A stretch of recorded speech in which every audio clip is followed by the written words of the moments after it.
नमस्कार दोस्तों, स्वागत है आपका हमारे YouTube चैनल पर। जैसे कि आपको पता ही है, हम एक नई सीरीज़ स्टार्ट की है जिसमें कि DSB के जितने भी 10 साल में जितने भी एग्ज़ाम हुए हैं उन सभी के हम क्वेश्चन पेपर लेके आते हैं जनरल पार्ट का। ठीक है, तो हमारा मकसद यही है कि आपको ये बताना कि किस तरह के स्टैंडर्ड के क्वेश्चन आते हैं। और ये सीरीज़ इसलिए भी लाई गई है कि क्योंकि आप यदि इन सीरीज़ को ही करके चले जाएंगे, पेपर देंगे, तो इसमें भी आपको अच्छा स्कोर मिल सकता है। ठीक है, तो ये जो पेपर था ये 19/4/2021 को हुआ था। जूनियर स्टेनोग्राफ का ये इंग्लिश का पेपर है। तो जनरल पेपर हम इसमें जीके करेंगे, आज जीके सेक्शन करेंगे, क्योंकि अभी हमने जीके की सीरीज़ चलाई है। बाकी भी सेशन हम करेंगे, बाकी हम एक सीरीज़ लेके आएंगे। तो आइए इसका आज हम इसमें देख लेते हैं। सबसे पहला क्वेश्चन क्या दिया हुआ है। क्वेश्चन नंबर 41 दिया हुआ है इसमें। ये क्वेश्चन पूछ रहा है कि चंद्रगढ़ किला किस राज्य में स्थित है। तो ये है ऑप्शन में आपका फर्स्ट आंसर है इसका। तो ये का है महाराष्ट्र में है। चंद्रगढ़ का किला कहाँ पर है? महाराष्ट्र में। अगला क्वेश्चन देखिए इसमें।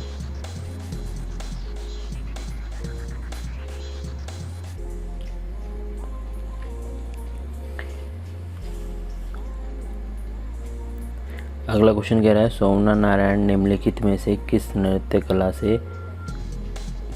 कला में प्रसिद्ध है। तो ये है कथक में है। ठीक है, सेकंड इसका आंसर हो जाएगा। अगला क्वेश्चन देखते हैं इसमें क्या कह रहा है। ये अगला क्वेश्चन है इसमें कि ये कह रहा है कि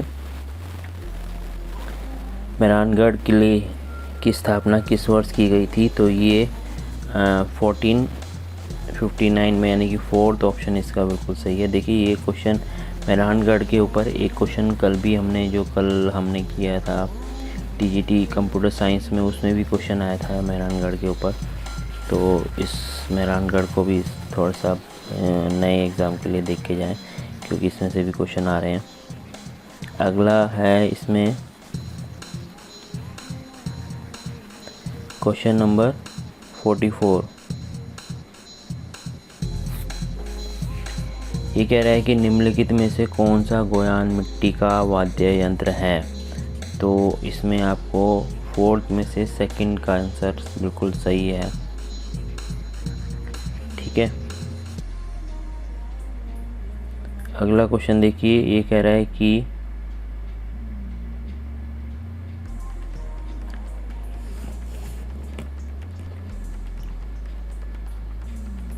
निम्नलिखित में से किस राज्य में भोला त्यौहार का लोकप्रिय है। तो ये आपको बताना है, जैसे नाम से ही पता लग रहा है, तो ये बिहार में होगा। ठीक है,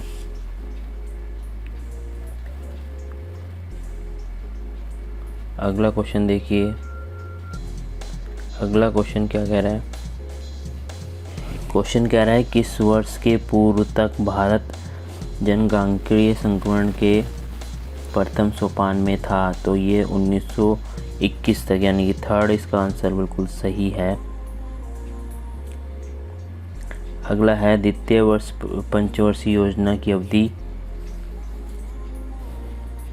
क्या थी। तो ये थी सेकंड, इसमें ऑप्शन जो है वो बिल्कुल सही है। 1956 से लेकर 61 तक है।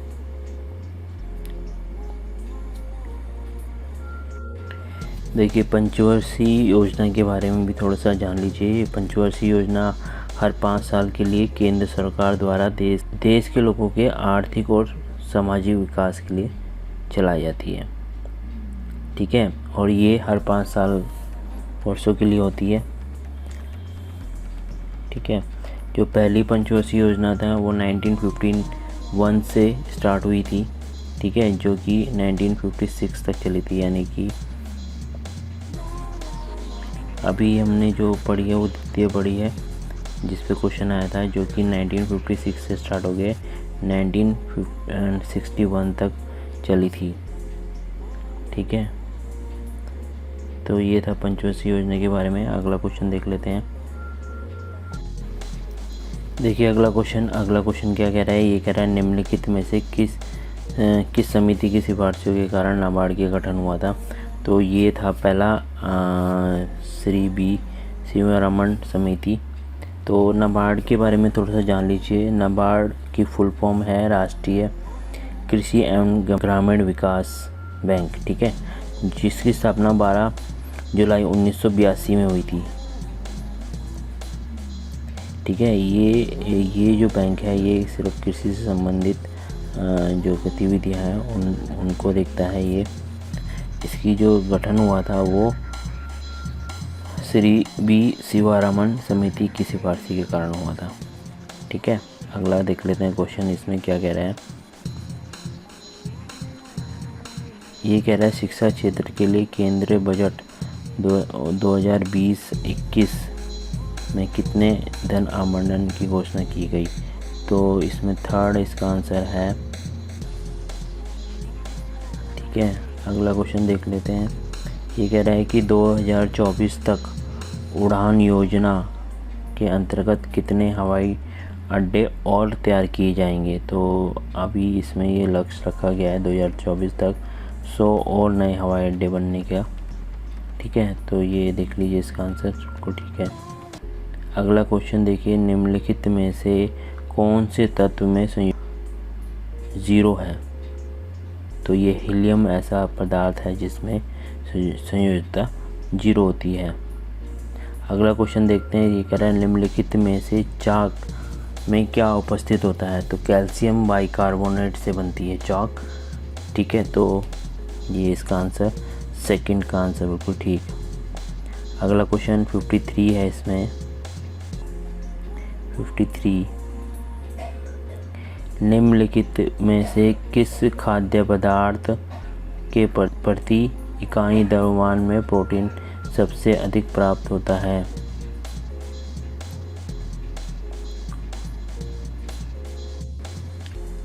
इस क्वेश्चन में क्या कह रहा है। निम्नलिखित में से किस खाद्य पदार्थ में प्रति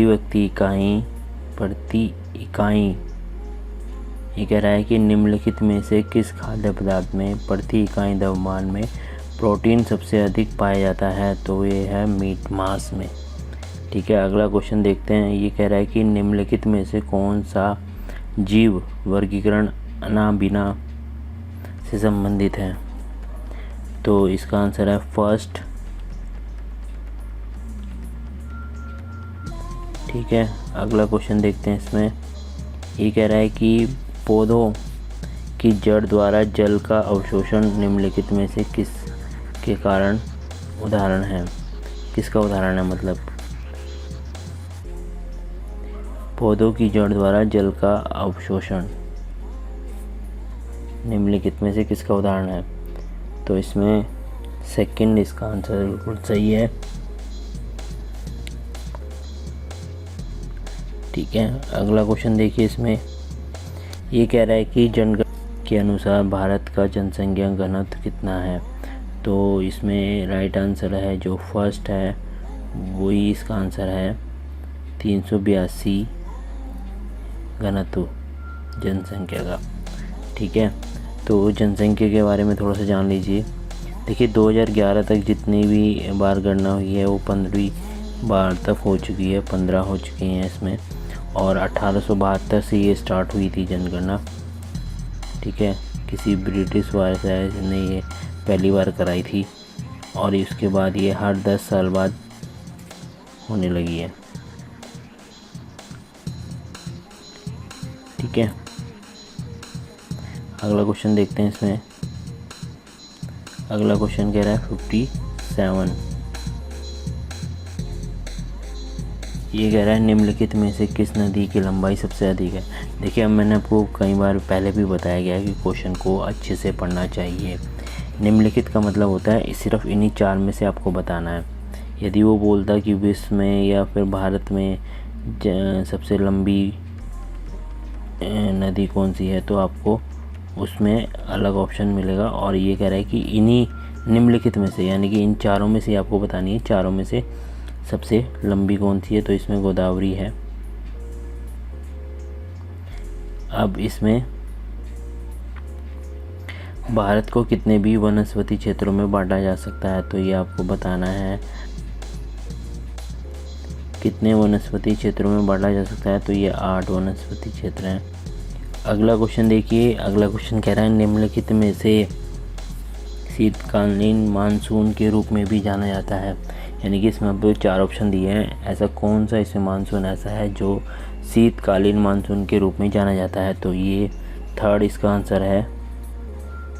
क्वेश्चन नंबर 60 देखिए, लास्ट सेशन, इस सेशन का सबसे लास्ट क्वेश्चन है ये। भारतीय राष्ट्रीय कांग्रेस किस वर्ष के सत्र में वंदे मातरम पहली बार गाया गया, तो ये 1896 में गाया गया था सबसे पहले वंदे मातरम। ठीक है, तो दोस्तों आज का ये सेशन यहीं तक था, जिसमें कि हमने 20 क्वेश्चन किए हैं। ठीक है, तो मेन मकसद हमारा यही है कि आप लोगों को ये बताना है कि DSSB में किस तरह के क्वेश्चन आ रहे हैं,